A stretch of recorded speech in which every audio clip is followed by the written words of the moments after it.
comprends que certains événements peuvent parfois nous donner envie de tuer une personne. Salut les cinéphages, c'est Merej, et aujourd'hui, une nouvelle série coréenne, un autre cas drama et une autre tuerie. Aller-retour dans la tête, les petits amis. 8 épisodes sur Netflix, exceptionnels. Mais la vache, ils sont beaucoup trop forts, c'est absolument sidérant. Alors, dernièrement, ma chaîne, elle s'est quasiment transformée en chaîne asiatique, hein.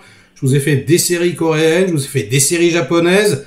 Il y a encore des choses qui arrivent, notamment un film coréen absolument monumental. Ça sera pour demain. Mais aujourd'hui, donc, A Killer Paradox. Donc, c'est adapté d'un webtoon, une sorte de comics animé, hein. Je crois que pour celui-là, il y a les deux. Il y a à la fois la version animée et la version papier en Corée, qui a remporté un méga succès. Dans les rôles principaux, on retrouve Choi Woo-sik et Son Suk-koo, que je connais un petit peu, qui sont d'excellents comédiens et qui livrent dans ce show une prestation absolument époustouflante, comme tout le reste du casting, sauf que, par rapport à d'habitude, j'ai envie de vous dire que là, ce qui peut rebuter certains spectateurs, hein, le surjeu, on va l'appeler comme ça, asiatique, bah là, ils l'ont mis en veilleuse. C'est-à-dire que vraiment, la façon de jouer est très très américaine, très très européenne, beaucoup plus en intériorité, ce qui confère au show une ambiance particulièrement dark. Et moi, c'est pas pour me déplaire, hein, dès que c'est très très noir, voilà, assez nihiliste, eh bien, j'aime beaucoup ça. En plus, là, c'est complètement immoral, c'est génial, j'ai adoré. Enfin bref, il faut absolument vous jeter dessus, les petits enfants. Et je dis ça car je vais pas spoiler, hein, mais je vais spoiler légèrement pour vous donner envie. Voilà. Donc attention, hein, je vais résumer un petit peu le premier épisode. Donc si vous ne voulez rien savoir, jetez-vous dessus. Après, voilà, je vais rien révéler de majeur, mais c'est vraiment pour vous donner envie, les petits enfants. Alors de quoi ça parle, Killer Paradox ? Eh bien, c'est l'histoire d'un jeune gars qui n'arrive pas à trouver sa place dans la société. Pourtant, socialement, ça va, hein. Ses parents ont plutôt de l'argent, ils sont pas méga riches, mais je veux dire, c'est assez tranquille. Il est à la fac, il a des examens à passer, tout semble aller pour le mieux, sauf qu'il a une sorte de mur invisible devant lui, et il n'arrête pas de se frapper dedans en permanence, il n'arrive pas à se motiver, voilà, il n'arrive pas à concrétiser ses rêves, etc., Puis, ouais, c'est un peu une chiffre molle, quoi. C'est-à-dire que, depuis qu'il est jeune, on n'arrête pas de le faire chier à l'école, il se prend des tartes dans la gueule, etc. C'est un peu, ouais, le souffre-douleur. Et, ouais, ça lui pèse vraiment. Et un soir, alors qu'il rentre chez lui, la nuit tombée, il se fait plus ou moins agresser par un type bourré, un peu relou. Et là, on sait pas trop ce qui se passe. Il craque. Voilà, il riposte. Et en fait, il le tue. Donc il le tue. Alors ça, c'est vraiment le début de l'épisode. Mais c'est un accident, quoi. Enfin, voilà, il le veut pas. C'est pas quelque chose qu'il a décidé de faire. Donc il se planque chez lui. Voilà, il a méga peur. Enfin, c'est vraiment l'angoisse. Et quand dans les news, le sujet est rapporté, il s'aperçoit qu'en fait, le type avait toutes les raisons de se faire buter, toutes les bonnes raisons, hein. C'était un enfoiré de première, un violeur, etc., un serial killer. Donc en gros, il a tué un bad guy. Voilà. Et de fil en aiguille, on va dire que ce jeune mec se prend un peu au jeu, et il va devenir quelque part une sorte de vigilante. Et alors là où c'est vraiment extrêmement intéressant, c'est qu'on s'aperçoit un petit peu à la incassable de Shyamalan, quoi, qu'il a des intuitions. Quelque part, ce qui pourrait s'apparenter à des visions comme ça.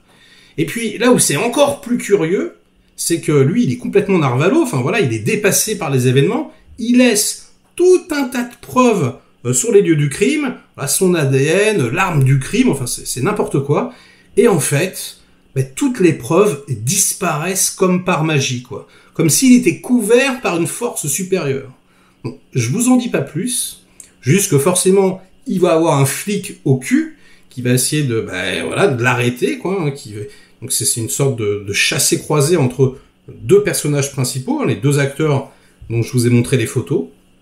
Et alors, Par rapport aux autres K-dramas que j'ai pu regarder, aux séries coréennes donc, celui-ci est vraiment particulier parce que c'est narration visuelle non-stop. C'est formellement un des plus beaux dramas que j'ai vu, c'est mortel. La photographie, elle est géniale, franchement c'est hyper beau. Mais les plans, le montage, vraiment sont très signifiants, quoi. Il y a énormément de scènes ultra marquantes où ils ont été obligés vraiment de se creuser le citron. Enfin, je veux dire, je vous donne un tout petit exemple. Il y a un personnage donc qui est en pleine culpabilité. Il va être enfermé dans la salle de bain. Et là, on va avoir un travelling arrière, comme ça, où on va se rendre compte que la salle de bain est de plus en plus grande, de plus en plus grande, de plus en plus grande. Voilà, une chose qui n'est pas du tout logique. Donc on va bien faire comprendre au spectateur qu'il est emprisonné quelque part. Et donc c'est un décor qu'il a fallu construire. Pareil, il va se faire hanter comme ça par les visages de ceux qu'il a tués.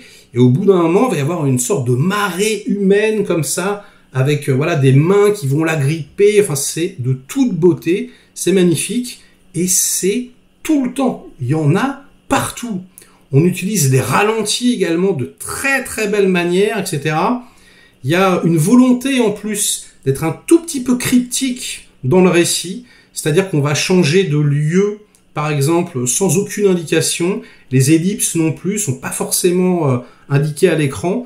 Et du coup, ouais, on est submergé comme ça, formellement, visuellement, par quelque chose de plus en plus anxiogène, de plus en plus brutal. Et la vache, quoi. Putain, mais c'est une dinguerie. Alors, j'ai regardé sur IMDb, 7,3 pour l'instant, ce qui est vraiment une excellente note.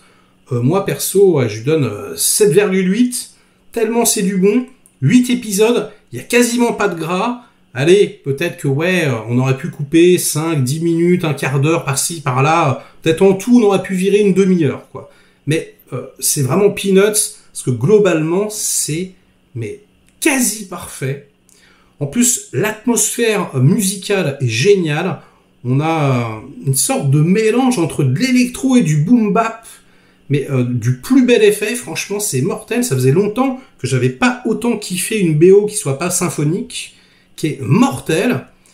Et comme d'habitude, j'ai envie de vous dire, il y a des retournements de situation, en veux-tu, en voilà, des scènes chocs, énormément de bifurcations scénaristiques complètement inattendues, avec de grosses prises de risques qu'on fait jaser, hein, notamment une nana qu'on va suivre à un moment donné. Tu sais pas pourquoi, on la suit quasiment pendant un épisode. Enfin, on est vraiment sans cesse désarçonné, mais tout en restant quand même sur quelque chose de parfaitement compréhensible, hein, rassurez-vous.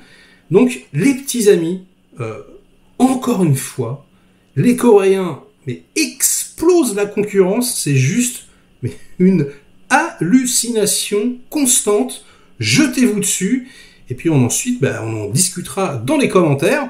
Et sur ces bonnes paroles, ça sera la fin de cette critique. Likez la vidéo si elle vous a plu, diverti un minimum, délikez-la sinon, inondez-moi donc de commentaires comme d'habitude pour faire marcher le petit robot YouTube. Et nous, on se retrouve très vite pour de prochaines aventures. Ciao!